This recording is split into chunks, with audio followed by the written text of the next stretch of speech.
Bienvenue. Aujourd'hui, on se penche sur une situation assez explosive, on peut dire, une sorte de fracture financière majeure qui semble se dessiner entre les États-Unis et la Chine.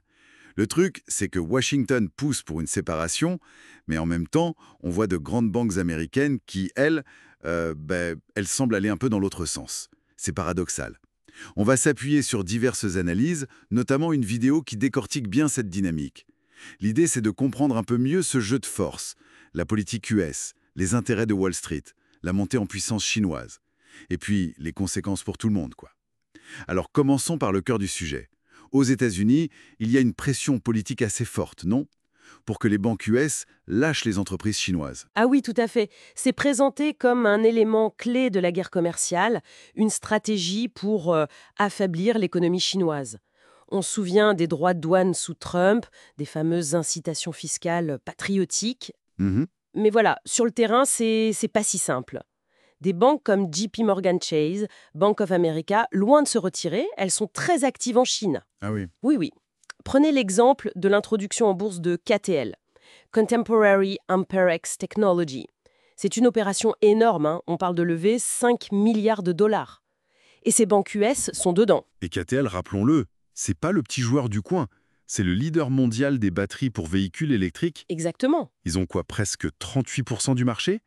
Un fournisseur clé pour Tesla, Ford, GM, c'est ça? C'est tout à fait ça. Et pour donner une idée de l'échelle, leur capacité de production, c'était déjà 400 gigawattheures en 2023.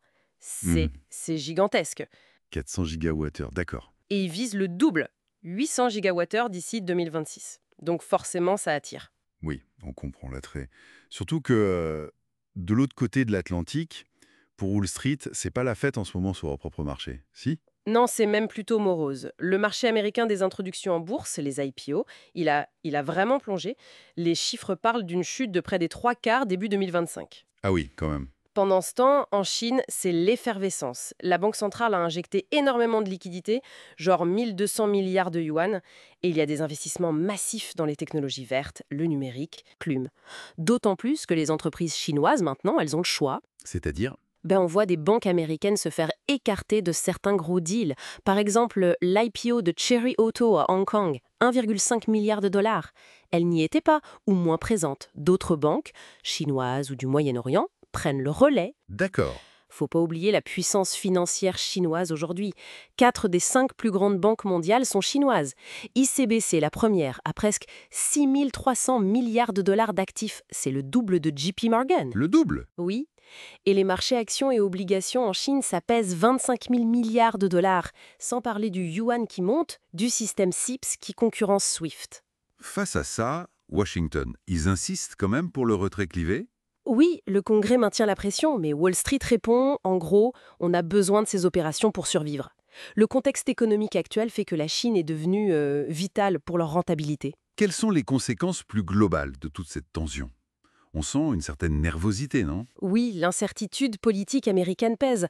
On a vu le PDG de Ford, par exemple, exprimer publiquement ses inquiétudes sur les coûts liés aux tarifs douaniers. Hmm. Et ça se ressent. La confiance des consommateurs américaines a chuté de 11% en avril 2025. C'est pas rien. Et le fameux reshoring, le rapatriement de la production aux US, ça marche? Les résultats sont assez mitigés, hein, d'après ce qu'on lit. Produire un iPhone aux États-Unis, ça coûterait 90% plus cher, apparemment. Ah oui, hein. Et puis, le problème des compétences, qui manquent dans certains secteurs aux US, et l'avance prise par la Chine en matière d'automatisation industrielle. C'est compliqué de rattraper ça. Et pendant ce temps-là, la Chine, elle fait quoi? Elle subit? Pas vraiment, non. Elle diversifie, beaucoup, vers l'Europe, l'Asie, le Moyen-Orient, l'Amérique latine. D'accord. Résultat, ses exportations ont grimpé de 9% en avril 2025, malgré les tarifs américains. Donc les tarifs n'ont pas l'effet escompté. L'effet est limité. Et le FMI note même quelque chose d'intéressant.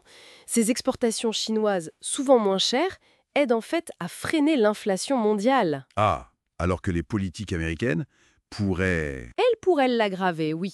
C'est un peu l'ironie de la situation. On se dirige donc vers deux mondes financiers séparés. Un bloc US, un bloc chinois. C'est un peu la tendance qui se dessine, oui, un système autour des États-Unis qui met l'accent sur la transparence, la régulation classique, Mhm. et un autre autour de la Chine, plus marqué par le contrôle de l'État.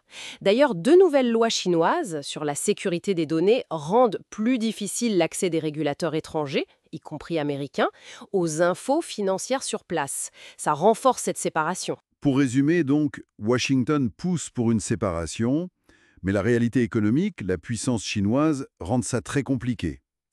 Et ça pourrait même coûter cher à Wall Street et à l'économie US au final. Exactement. Et ce qui est fascinant là-dedans, c'est que ça pourrait vraiment redessiner la carte de la finance mondiale. Comment ça va?